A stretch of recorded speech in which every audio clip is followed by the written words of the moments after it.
It was 3 years ago, on a bitterly cold winter night. I was driving home from out of town with my wife beside me and our 3 kids asleep in the back seat. The highway was quiet, the snow falling heavily, blanketing everything in white. The only sound was the hum of the tires against the frozen road, the low rumble of the engine, and the occasional whisper of wind. We'd been driving for hours, the kids curled up under their blankets in the back, and I could feel the weight of the night pressing on me. We were about 3 miles from the last town when I saw him. A man stumbling along the side of the highway. For a moment, I thought I'd imagined it. It was so sudden, so out of place. He was moving erratically, flailing his arms as if trying to stay upright, but couldn't. I barely had time to react when he nearly stepped right in front of the car. My foot instinctively slammed on the brake. The tires screeched across the icy road as I swerved to avoid him. My wife let out a sharp gasp beside me. "What the hell?" I muttered, my pulse quickening. I glanced back in the rearview mirror. The man wasn't running after us or trying to flag us down. He was just walking. Stumbling, really. His clothes were ragged and his face was pale, his features hard to make out in the dim light of the headlights. He didn't seem aware of the car, didn't look our way. It was as if he was lost in a world of his own, his body moving in a slow, drunken stagger. "Did you see that?" I asked, my voice tight. "Yeah," my wife said, her voice strained. "What was he doing out here?" "I don't know," I said, feeling uneasy. "We should go back." "We need to check on him," she insisted. "What if he's hurt?" I hesitated, the storm outside already making the road treacherous. Something about the way he had moved, the way he almost threw himself in front of the car. It unsettled me. But I couldn't just drive away. If he was in trouble, he needed help. I found a place to turn around, and we headed back, though I felt a growing unease with every passing minute. The headlights cut through the storm, but the world outside seemed darker than before, the snow falling thicker, the wind biting at the windows. By the time we reached the spot where we'd seen him, I slowed the car and turned on the hazards. The road was empty. The man was gone.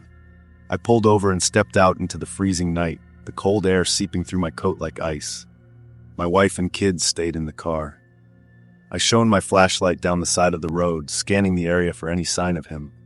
Then I saw footprints. The tracks led off the highway and into the deep snow, disappearing into the fields. They were uneven, the steps spaced erratically, as if the person making them was struggling to stay upright. I followed them for a few yards, my flashlight flicking across the tracks. The trail led further into the open land, lost in the vast expanse of white.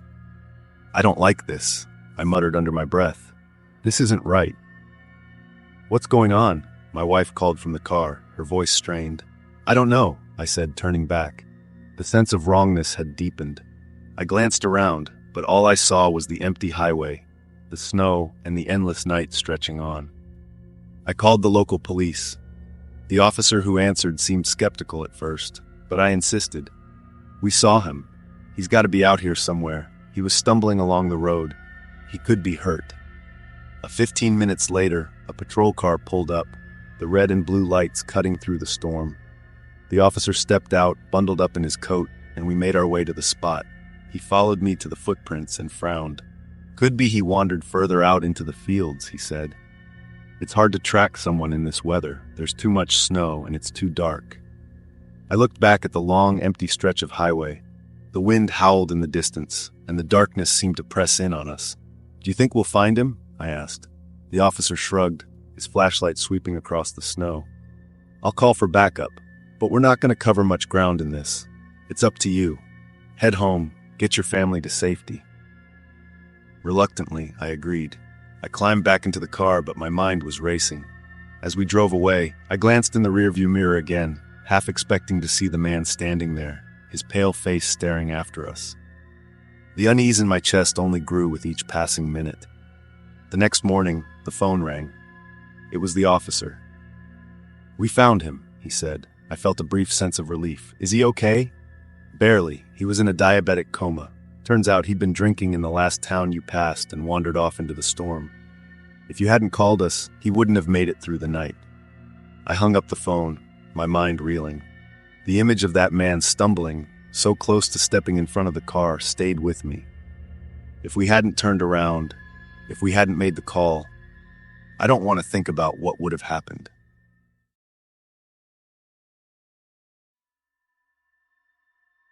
Last summer, I was trying to find ways to save money. Between work and a few personal projects, my budget had been stretched thin, so I decided to avoid buying anything brand new unless absolutely necessary. That's how I ended up scrolling through Craigslist one lazy afternoon, hoping to score a deal on something nice without breaking the bank. As I browsed, a listing for a designer handbag caught my eye. It was a brand I'd admired for years but could never justify splurging on. The bag looked almost new in the photos, and the price was surprisingly reasonable, half of what it would cost in a store. The listing had been posted just a couple of hours earlier by someone named Lisa. Feeling excited, I messaged her right away to ask if the bag was still available. She replied quickly, confirming it was, and saying she'd be free to meet around 8 p.m. after her shift ended. It was a little late, but I didn't mind. I didn't want to miss out on such a good deal. Lisa suggested we meet in a parking lot outside a strip mall, explaining it was close to her workplace. Around 7:30 p.m., just as I was finishing up getting ready to leave, my phone buzzed with another message from Lisa. "Hey, I'm stuck at work and running late. My brother will meet you instead. He'll have the bag ready for you." That made me pause. I hadn't expected anyone else to be involved, but I reasoned that maybe she'd asked him to help out at the last minute. It didn't seem like a big deal, so I texted back, "Okay, I'll be there soon." When I pulled into the parking lot at 8:05, it was nearly deserted, with only a few scattered cars. Under a dim streetlight stood a man in his 40s, wearing a hoodie and jeans. A sense of unease settled over me as I parked. Rolling down my window just a crack, I called out, "Hi, are you Lisa's brother?" "That's me," he said, stepping closer with a grin. "Are you here for the bag?" "Yes," I replied, glancing at his hands. He wasn't holding anything. "Do you have it with you?" "Oh yeah, about that," he said, scratching the back of his head. "Lisa thought she'd have time to grab it this morning, but she left it at home. It's just a couple of blocks away. I can take you there, or you can follow me." A chill ran down my spine. Why hadn't Lisa mentioned this before? And why would he show up empty-handed if I was supposed to inspect the bag? "I think I'll wait for Lisa another time," I said, trying to keep my tone polite but firm. His smile faltered for a split second. "Come on," he said, holding up his hands in a placating gesture. "It's no big deal. 5 minutes and you'll have the bag." "No, thank you," I said firmly. "I'd rather deal with Lisa directly." His expression darkened. "You don't trust me?" he asked, his voice quieter now but sharper. I tried to keep calm. "It's not that. I just feel more comfortable meeting her." He took a small step closer to my car. "Look, I'm just trying to help my sister out. Don't make this harder than it has to be." My heart was pounding in my chest, but I forced myself to stay composed. "I'll message her later. Thanks anyway." Without waiting for a response, I rolled my window up and shifted my car into reverse. He stepped back, throwing up his hands in mock defeat, but his eyes stayed locked on me as I drove away. Later that evening, I decided to check the listing again. I wanted to see if Lisa would update anything or respond to my messages, but when I searched for it, it was gone. The entire ad had been deleted. I never deleted my Craigslist account, but I haven't used it since. Whatever that man had planned, I'm just grateful I trusted my instincts and left. No deal is worth putting your safety on the line. Before we dive into the next story, if you're new here, don't forget to subscribe to our channel. Your support means the world to us. Thanks for watching. Finding the right house took longer than expected. Emily and I spent months searching, driving through neighborhoods with for sale signs, sitting through open houses where everything smelled of fresh paint and desperation. We wanted something with character, something with history, but not a place that needed so much work it would consume our weekends for years. Then we found the house on Maplewood Lane. It was an older home, a little worn around the edges, but solid. 3 bedrooms, a big backyard, and a detached garage at the back of the property. The price was surprisingly low, which made me suspicious at first, but the realtor assured us it was just because the previous owner had moved to a nursing home and his family needed to sell quickly. His name was Mr. Henley. The realtor spoke about him like he was already gone. "He's been in care for a while," she said. "Dementia. His family says he barely remembers the house anymore." That stuck with me. The idea of forgetting a place you'd lived in for decades. Waking up in a strange room, unable to recall where you used to drink your morning coffee, where your children once played. We closed on the house a few weeks later. At first, I barely thought about the garage. The realtor had mentioned that Mr. Henley's family couldn't find the key, but it wasn't a priority for us. The house had a basement for storage, and my car fit fine in the driveway. The garage could wait. It wasn't until early autumn, when the air started getting crisp and the leaves turned brittle underfoot, that I finally decided to break into it. I found an old crowbar in the basement and walked out back. The doors were heavy, their faded green paint peeling at the edges. The padlock was rusted, and it only took a few good hits before it snapped open. The smell that came out was stale, dust, old oil, wood that had soaked up decades of summer heat. Sunlight filtered through a small window, illuminating the inside. There was no car, no forgotten furniture or stacks of newspapers, just a few rusted tools on a workbench, a couple of empty shelves, and a concrete floor covered in a fine layer of dust. But as I walked inside, my foot caught on something, a metal ring embedded in the floor. I crouched down, brushing away the dirt. The ring was attached to a trapdoor, almost perfectly flush with the concrete. I pulled, but it didn't budge. After a few more tries, I grabbed a wrench from the workbench and wedged it into the seam, forcing the door open with a groan of protesting wood. A narrow staircase led down into darkness. At first, all I could see was concrete. The basement was small, barely more than a root cellar, the walls lined with shelves stacked with dusty cans and boxes. Then I saw the table. It stood in the center of the room, long and heavy, like something from a butcher shop. The surface was covered in deep scratches, and next to it, scattered on the floor, were metal restraints. A chair sat against the wall, facing the table. Next to it, an old Polaroid camera. And next to that, I stepped closer, my fingers brushing against a small stack of photographs. The first one was faded, curling at the edges. A girl, young, maybe 16. Her face pale, her eyes wide. Her arms were tied behind her back. I exhaled sharply and set the photo down. My hands felt unsteady as I flipped through the rest. Different girls, different years, judging by the hairstyles and clothing.